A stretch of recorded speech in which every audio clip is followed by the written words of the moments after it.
Hey, Mr. Malcolm, like I said, you can take your time and talk to me. Um, can you tell me about life growing up in South Caicos from an economic standpoint um, during your childhood? Well, to a certain extent, I suppose one would say it was fairly difficult. But, those times we had no major development here. But we had a pretty good time growing up. I left here at the age of 12, and I went to Jamaica. I was in Jamaica for about 12 years. I came back here for about 1 year, then I went to the Bahamas for another 12 years or so. So only my early childhood was here. I grew up mostly in Jamaica, and I spent a lot of formative years in Nassau. I came back here in early 70s. I've been home since then.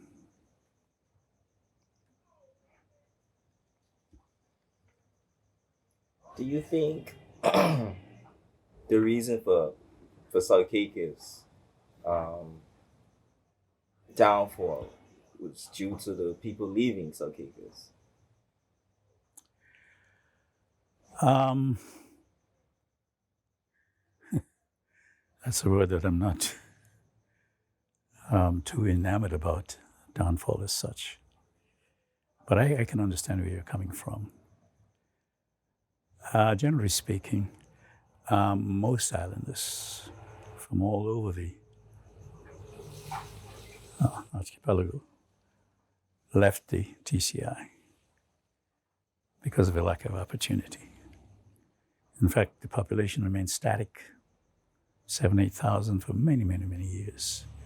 You'll hear today that some people believe that there are more Turks Islanders and Turks Island descent in the Bahamas than in Turks and Caicos. There is in the Bahamas like Pine Ridge, Abaco. People believe that Turks Islanders built up those areas. Today it's in reverse now. We have Bahamians coming here. Basically, of course, it's because of opportunity. Those days, as I said, there was a lack of opportunity here, economically, and so we had to go off.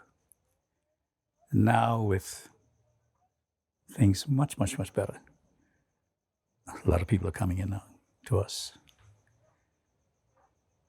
And why is that? Why are people coming back to the Turks and Caicos Islands? What happened during this time when there was little opportunity to now being a lot of opportunities? What factors contributed to this process? Well, you'll probably hear that we were perhaps the last of the tropics to really be developed. In the West Indies, the main industry is tourism. And we were some of the very last people, very last countries to tap into the benefits of tourism. And that is why a lot of our people used to go off years ago. But now tourism is the sort of engine of the economy here. It's the main industry here. I mean, it's left fishing very far behind. And of course, the offshore business, offshore financial business is not bad, but it hasn't taken off like tourism. Tourism employs a lot of people, generates a lot of money, a lot of opportunity. And we are one of the most sought after destinations right now, certainly in the Caribbean, possibly in the world. The other day, Provo was voted as one of the most sought after islands, small islands in the world to come to. Provo Beach was voted one of the best in the world, certainly the best in the Caribbean. So that our amenities and facilities took a long time to be discovered, as it were. Now that they have been discovered, there's a tremendous amount of interest in TCI. And that is why we're moving rapidly ahead in tourism, finance, fishing to a certain extent. And something else that I want to discuss with you that I think will probably not outrival tourism, but will go a long way to making us one of the premier destinations, not only in the West Indies, but in the Western Hemisphere. Great. There seems to be a lot of foreign ownership in the private sector and locals not being able to capitalize on small business, running small businesses successfully. Why do you think locals struggle with small businesses here in the Turks and Caicos Islands, or building any sort of entrepreneur skills here in the Turks and Caicos Islands? What has been the inhibiting factor? Well, obviously, finance has been a problem. Local people need people everywhere need startup capital in which to operate businesses. Government policies makes a tremendous difference to what happens in a country. You can go for very quick development by encouraging a lot of people to come in. The faster you build, obviously the more persons you need with expertise. But what I'm trying to say is that whilst you're building, you must make sure that your people develop along with your building. And that is the problem. If you don't, in other words, we have a generation of people here that really should have been trained. They're not trained. And I'm not talking about so much about academics as much as the vocational side of it. Carpenters, masons, electricians, plumbers, you name it. We don't have, in my day, before I left here for Jamaica, we used to have not trade schools, but we used to go to persons who were in the vocational field, mechanics, plumbers, and our parents forced us to take a trade after school. Doesn't happen today. So we have a lot of people who are very, very skilled. But of course, they're the older people. The younger people haven't had the benefit of whether it's trade or trade schools or what have you. The emphasis seems to be on academics solely. And that is the reason why we have a large number of people who have come in. And people believe that, people are taking jobs from it. To a certain extent, they are. Because if you don't develop your people along with your country, you have a very little country. So we have to try to catch up. We have to have trade schools. We have to have programs where young people go into jobs, and just like what beaches and other hotels are doing now. Apprenticeship. We have to ensure that the younger generation are well trained, both academically and vocationally. And we're falling down in the vocational area, falling down very, very badly. Scores of people have to come here to build up Turks and Caicos Islands. We need our own people to be able to do that. How can we as a people answer this call? What can we do, or what can the government do to ensure we keep up with the new developments that's happening in the Turks and Caicos Islands? Well, they have, apparently, somebody has finally woken up to the fact that the academic side of it is getting ahead of the vocational side. I mean, you stand on the corner of every island, and the trucks that are going out with people to work are foreign people. There are very few carpenters. There are very few masons, plumbers, etc. A lot of people with degrees and whatnot. But we don't have the actual builders of the country vocationally. And we need to devise programs to train those people. Now, it might be difficult for us, for instance, to build vocational schools. So what we have to do, we have to start from now to institute apprenticeship programs. Even if government has to make it a minimum wage in some areas, for young men and women who go on vocational jobs. And the jobs they go on as apprentices. And people say, well, look, we can only pay you a minimum wage, $6.25. The government should step in and try to assist those persons, okay, with a better income and with a better opportunity to develop themselves. Now, let me say this. People look down on vocational work, vocational training. But if you check the Turks and Caicos Islands, financially, the more successful people are in the trades.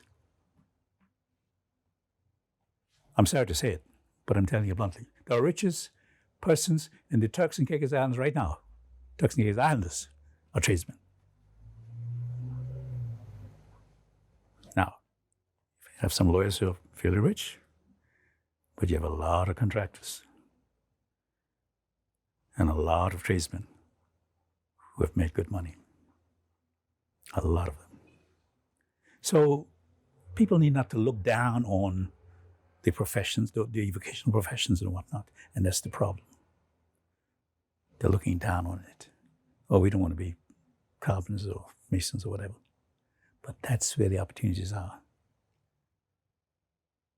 Right now, both academically and vocationally. But academically, persons are more attractive to that side than the vocational side. For someone watching this video who's contemplating on coming back to South Caicos, what advice or what insight can you offer them into these new opportunities that's taking place on island? Well, there's tremendous difference now as to what was happening before.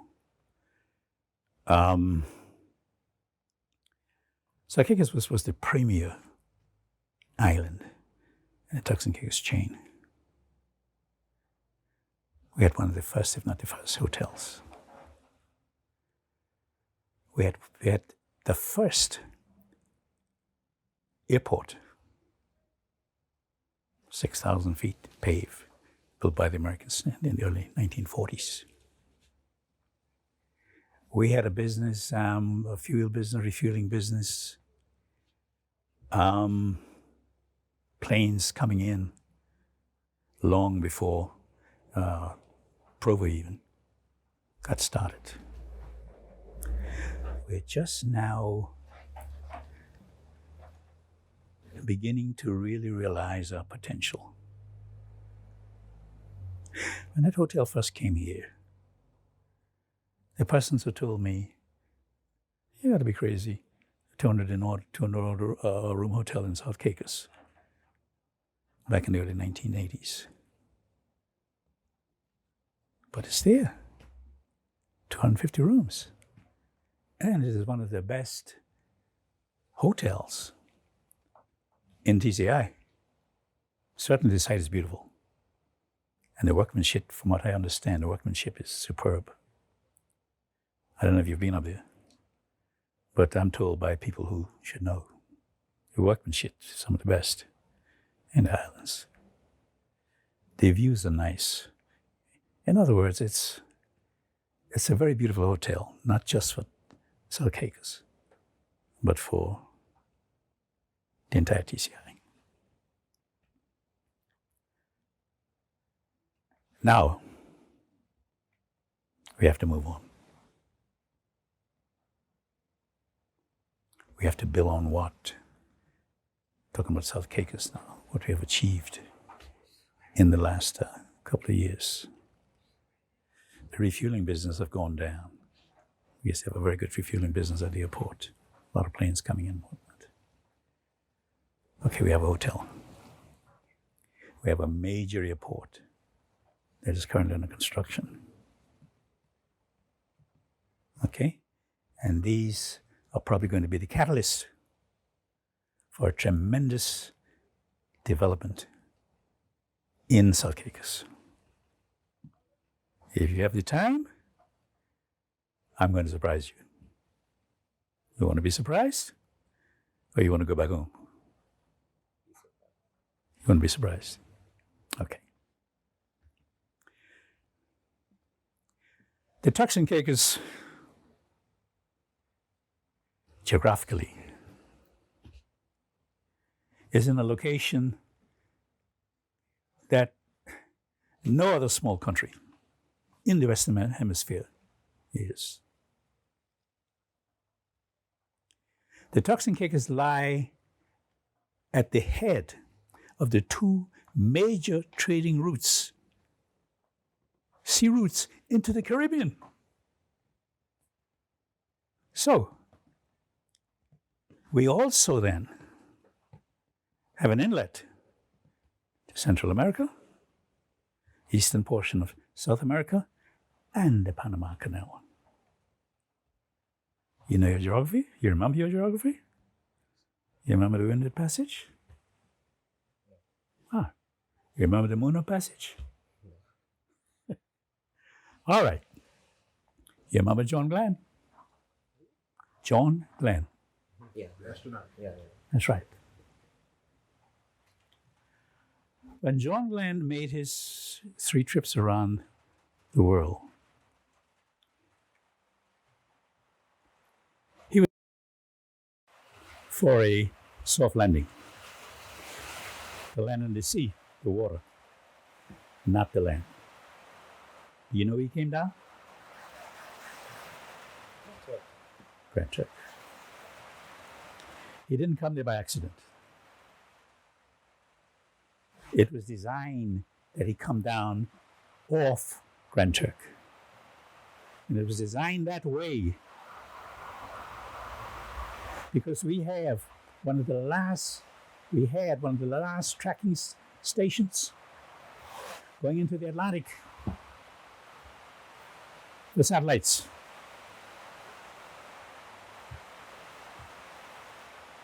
So he was programmed to come down there.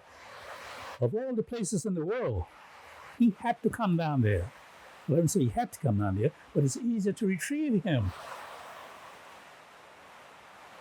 from a soft landing than if he had landed elsewhere. In other words, they didn't just say, well, look, he's going to come down somewhere. Let's place 2 ships here, and 1 ship there, and 5 ships there, or whatever. They say he's going to come down here. And that's where he came down. You having a problem with the with the rain? No, you have a mic on, don't worry. Okay, fine. Now,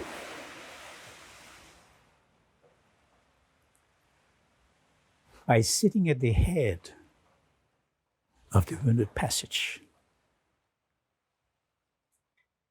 you heard about Guantanamo Bay? Yeah. Cuba? Eastern Cuba. It's right under us. And Guantanamo Bay is there because Guantanamo Bay is a tracking station for submarines. And it's there because of its locality. It's almost at the head of the Unending Passage. You have Guantanamo Bay one side, Cuba the other side, and Turks Island to the north. Okay? Now, because of our geographical location, we are in an ideal position for transshipment. Goods coming from the Canadian Eastern Seaboard, the American Eastern Seaboard, and going into South America through the Panama Canal, or going into the Caribbean. Okay? For almost 100 years, you've been hearing about Canadian connection. For 100 years or more. Nobody's been able to put it together because everybody's talking about, oh, we don't want to go to Canada, or we don't want to be a 11th province. Going under Canada or being an 11th province is not on the table. It is not on the table because in this day and age, 2016 going into 2017, you don't go on from under somebody and go under somebody else. You move forward, not backward. 4 years ago, the United Nations asked me if I could be registered on their registry as one of the constitutional experts, one of the decolonization experts for the Turks and Caicos Islands and the region. We've got 6 dependent territories in the region. I don't know of any other, you may have other experts, but I am the registered expert for the United Nations for the region. My job is to attend seminars and conferences and whatnot, and my job is to present ideas, papers, opportunities on how best to move these territories forward. Now, right now, I am talking to one of the ministers just elected and a former economist of the Turks and Caicos Islands who was previously in Fiji. I don't want to call the names because they might not want me to call the names right now. But the 3 of us are concerned right now with Canadian members of Parliament to try to encourage a major development in the Turks and Caicos Islands, of which South Caicos will be the pivotal point. Well, you haven't heard about the J.Q. report. You haven't heard about the Shanklin-Cox report. But both reports promoted South Caicos as the premier place for Deepwater Harbor. I mean, and you could see it.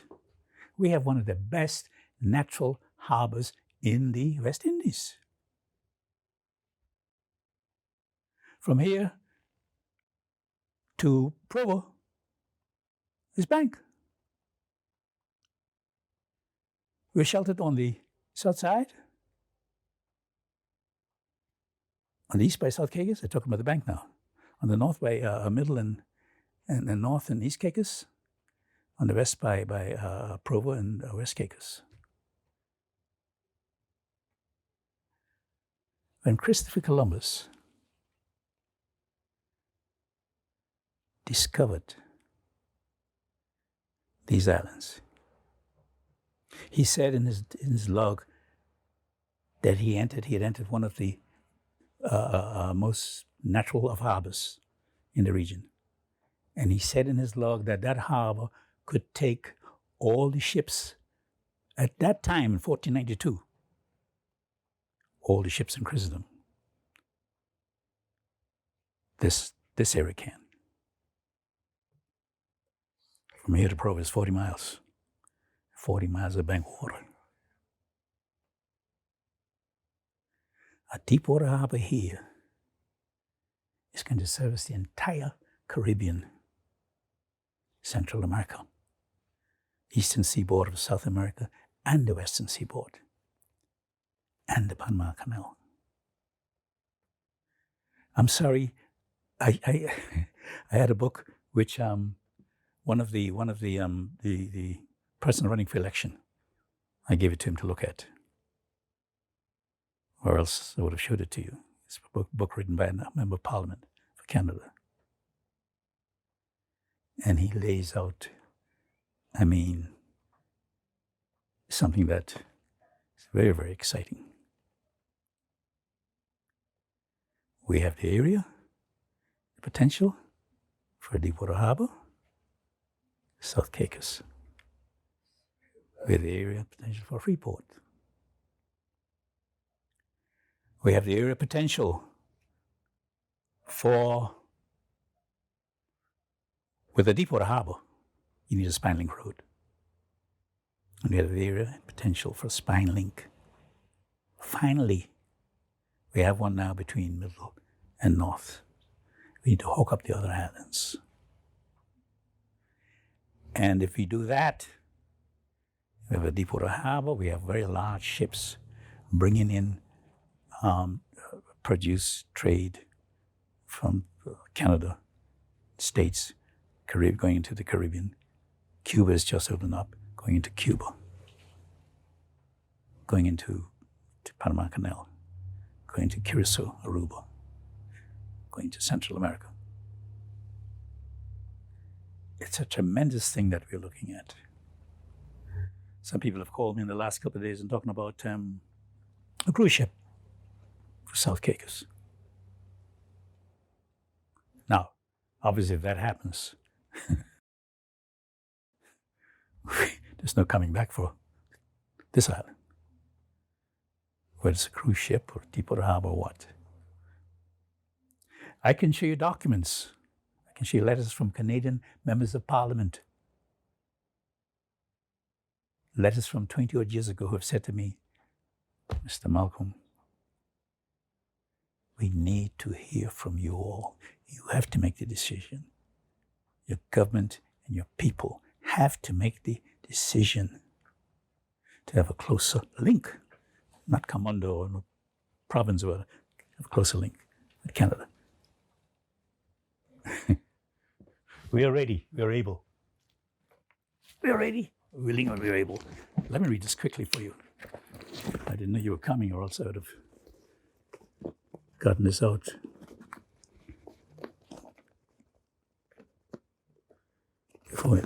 So we may be looking at very, very exciting times in the offing for these islands.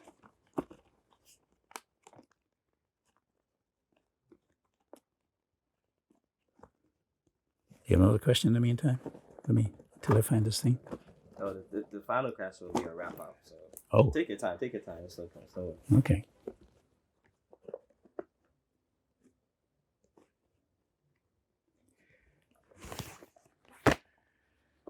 I'm going to read you excerpts from this. Sure. And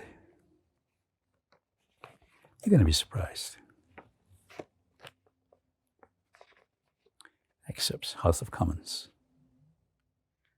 Ottawa, Canada, September 29, 1987. 87. Dan Malcolm, at the time as leader of the PNP, Progressive National Party. Okay? Grand Turk. Dear sir.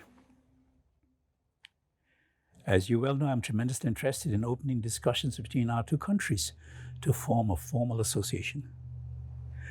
I am writing all 4 political parties in your country in this regard as a private member of Parliament and not as a spokesman of the Canadian government. A Conservative caucus committee studying the feasibility of such an association has completed and presented its report. The committee has recommended that any initiatives in this regard must be taken by the Turks and Caicos Island government, after the island's national elections, expected to be held in 1988. The committee further states the need for approval from the people of the islands and the British government before entering into negotiations to form an association. Now, I'm going to drop down to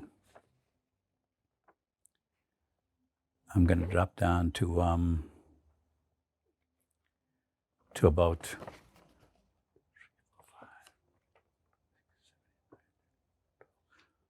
to the 13th paragraph. I'm not going to read the whole letter, just these two excerpts. Tremendous support has been shown by a multitude of Canadians. Assistance and expertise has been offered by the universities of Calgary, Waterloo, Cape Breton, Alberta, York, and Oxford. Georgian College has expressed a desire to be involved in training and tourism. Officials of Carleton University have made us aware of their strong interests in the development of the agriculture and fishing industries on the islands. Just those two excerpts. I'm going to read from this very long letter. But let me say this. A trade link with a larger country has got to be the way to go. You open up so many possibilities with that kind of a support from a larger country. It's a symbiotic relationship. They help us and we help them. Some people are saying, well, let me tell you quickly. Some people are saying, well, what is in it for Canada? Canada is a growing country. Canada needs trade to survive. All countries need trade to survive. As big as the United States is. China, for instance, is trying to outstrip the United States right now, but China has a tremendous foreign trade posture. I'm sure you know that. Canada is playing catch up. With a deep water harbor here, it opens up markets in Cuba, the surrounding areas in the Caribbean, Jamaica, etc. The Eastern Caribbean, as I said, Central America, through the Panama Canal. Okay? For Canadian trade. With a deep water harbor here and a spine link road, it opens up tremendous opportunities for trade in the Turks and Caicos Islands. Although a small entity, we import just about everything we need. And a deep water harbor would facilitate a tremendous opportunity for trade in the Turks and Caicos Islands. I'm talking about what's in it for Canada. Canada is now becoming one of the premier countries in sport. Canada is a cold country. There's very little opportunity to train and have sporting activities in Canada, outdoors. We have the ideal situation to welcome. You're talking about sporting tourism. We have the potential right here for sports tourism. Some Canadian athletes now are number one, number two, number three in the world. Tennis, track and field. Okay, with an establishment here of Canadian presence in sports. We have one of the best tracks in the Caribbean. Canadian athletes cannot train year-round in Canada. They have to go somewhere else. Somewhere it's warm, particularly outdoor facilities. We have the facilities here. Tourism. Tremendous opportunity. Training. Tremendous opportunity. Right on now. Things like your external security, Right on you know, now. that we're having trouble with. We're talking about drones and areas, you know, where we're going to, you know, locate naval facilities. Canada can help us with that. Okay? Canada needs a presence in the West Indies. This is the area that can provide it. So basically, you gave me 10 minutes, I probably go on about 15, 20. So basically, that's primarily what I am looking at now with the other 2 or 3 gentlemen about. One is now a member of parliament, a minister, and the other one is a former economist in Turks and Caicos Islands government. And we are looking at that closer relationship with a bigger country. That country is Canada. Now, as I said before, and I'll say it again, going on to Canada and becoming an 11th province is not an option. It is not now, and it will not be on the table. It's not necessary. This is almost 2017. We're looking to come from under England, not to go under somebody else. So I say that to allay the fears of those people who believe that we're pushing this idea to have Canadians come down here to take over your jobs. No. It'll be a symbiotic relationship. They help us, we help them. And let anybody fool you, as small as we are, we can help them tremendously, just like they can help us. Thank you, Mr. Malcolm. That's great insight. Great insight. That's what we're going to do now. I'm going to put a deep water harbor here. I'm looking to put a deep water harbor here. Jakeway, the Jakeway report, 2 Englishmen, Jakeway and Shanklin Cox. I've made reports on South Caicos years ago. And they have said that this is the area for deep water harbor facilities. We have the report. We have the people in Canada who are interested. I just showed you excerpts of this letter. I just read them to you. All we need now is to get our government and people involved. Do you have any final words to say to the people that's going to watch this documentary, who's taken in everything you said previously during this interview? Do you have any final words to offer them in regards to the development of South Caicos and also on the relationship that we can possibly develop with Canada? Well, as I said,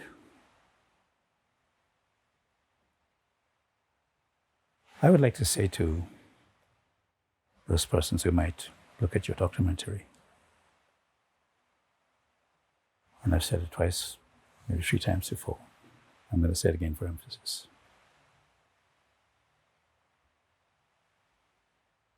Becoming a colony of another country or becoming an 11th province or politically joining up with another country is not on the table, is not an option now, and it will not be an option. I think we should seek. It doesn't necessarily have to be Canada, whichever country. We just decides that we can have that relationship. I think we should pursue it. And to me, it will transform South Caicos, transform these islands. Such a move would be a tremendous boost. Can you imagine tourism probably doubled overnight? Just tourism alone, overnight. And so I am going to consult with the 2 gentlemen who I we've been trying to get this idea off the ground for the last 20 years or so. I'm going to consult with them now. Because since the foremost promoter of this idea is now a minister in government, now we can approach Canadian government directly. And now we can bring down people and have discussions amongst our people and try to sift through the whole thing and try to do what is best and ideal for South and the rest of Turks and Caicos Islands. Thank you, Mr. Malcolm, for your time. It's been my pleasure. Thank you. I wanted to get this off my chest.